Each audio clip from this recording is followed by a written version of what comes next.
and welcome to the RE Source. I'm your host, Ryan Hill. And I'm Gary the Hawk Hawkinson. And we are back from our time spent at TBWS. Hey, Frank and Brian are really cool dudes, and if you happen to see them coming to your town, take some time and hook up with them. For sure. These guys are really smart dudes. And by the way, just make sure that your liver's in really good working condition because they know how to have a good time. Dude, I still cannot drink Jameson. You never could, dude. You never could.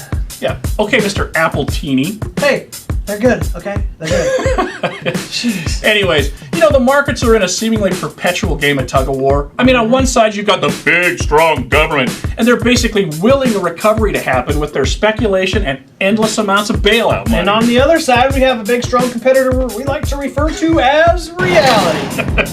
Look, the government started quickly out of the gate. They almost won the match early on with their aggressive antics. You know, TARP, QE1, QE2, not the boat. Oh yeah, and homebuyer tax credits. It failed. But reality came roaring back, and they have their own arsenal, like foreclosure numbers, and unemployment numbers, and massive amounts of American debt. All right. So who wins?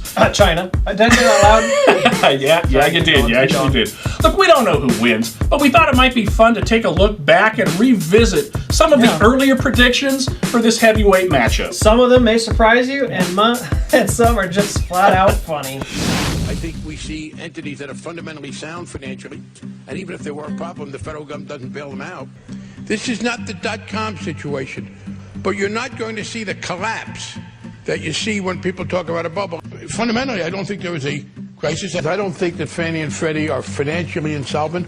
I don't think they need large bailouts. Why do you think that a recession is coming? Just how bad is it going to be?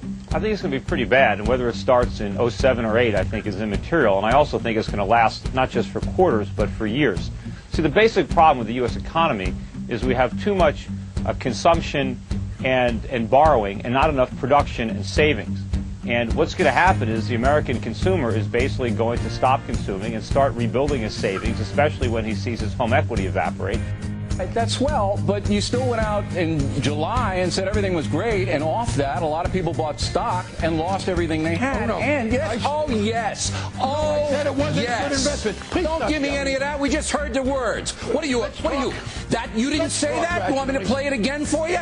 You didn't listen to it. No, I listened to every word you said, and I have the transcript right here. I said it wasn't a good investment. Yeah, and you said going forward, we're going to be swell. From August 7th to August 8th.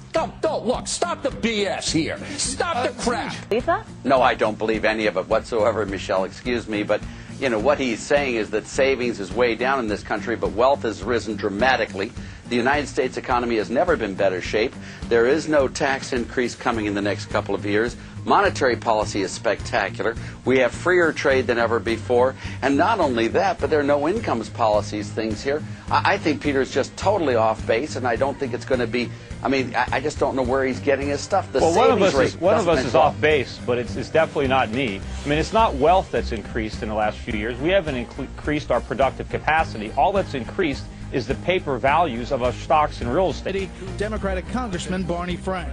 Fannie Mae and Freddie Mac are not in a crisis. In fact, Frank said the federal government should be encouraging Fannie and Freddie to do more to get low-income families into homes. And he believed too many people had a sky-is-falling mentality. The more people, in my judgment, exaggerate a threat of safety and soundness, the more people conjure up the possibility of serious financial losses to the Treasury, which I do not see.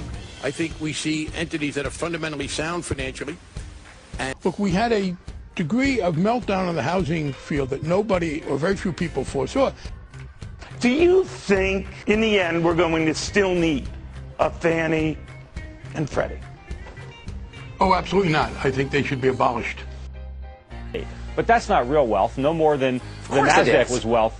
When you see the stock market come down and the real estate bubble burst, all that phony wealth is going to evaporate. And all that's going to be left is all the debt that we accumulated to foreigners. Peter, I'm going to take a bet with you on this one. I'll bet you a penny on this one that if you'll sign a letter saying that if you're wrong, you'll sign a letter that you were wrong to me in this, but you're just way off base. There is nothing out there that tells us we're going to have a nice slowdown, but it's not going to be a All right, let me crash. ask you this. I'll A bet lot you of a lot folks more out than a there penny. point. Big question. Will homes be worth more or less in 2007? Tom, what do you think? You're going to see prices go up about 10%. Here's why. Because you're going to come into a regular, normal market, and in regular, normal markets, that's about what kind of appreciation you get. Is home prices up 10%. Not unclear from all of our panelists. We thank you very much. And Stein, you say this could be a perfect storm for buyers. What do you mean? I mean that the credit crunch is way overblown. The financials are being given away. They're so unbelievably cheap. Many of the resource companies have gotten really whacked and are cheap at this point. The subprime problem is a problem, but it's a tiny problem in the context of this economy. The storm is a problem, but it's a tiny problem. Meanwhile, it's as if nuclear war has struck the financials and really struck the whole market. It's a buying opportunity, especially for the financials, maybe that I've never seen before in my entire life. I think volatility is going to be here until we can look at the books of major financials, so that means until the next round of earnings, but I think the worst is over. Ben? Well, I think stocks will be a heck of a lot higher a year from now than they are now. Tracy. Yeah, but we have more volatility to go, at least through September. Stuart. The big banks, the central banks, still have plenty of big guns to fire. They'll fire them when necessary. The worst is over. Right, Charles, the crystal ball.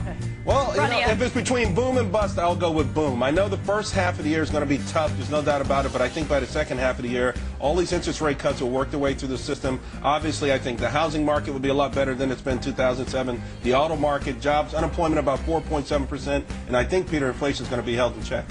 What do you like, Charles? Washington Mutual, and I'll add the caveat up front. This is a high-risk play. 2007 is a lot of these artificially low ARM payments are going to be reset upward.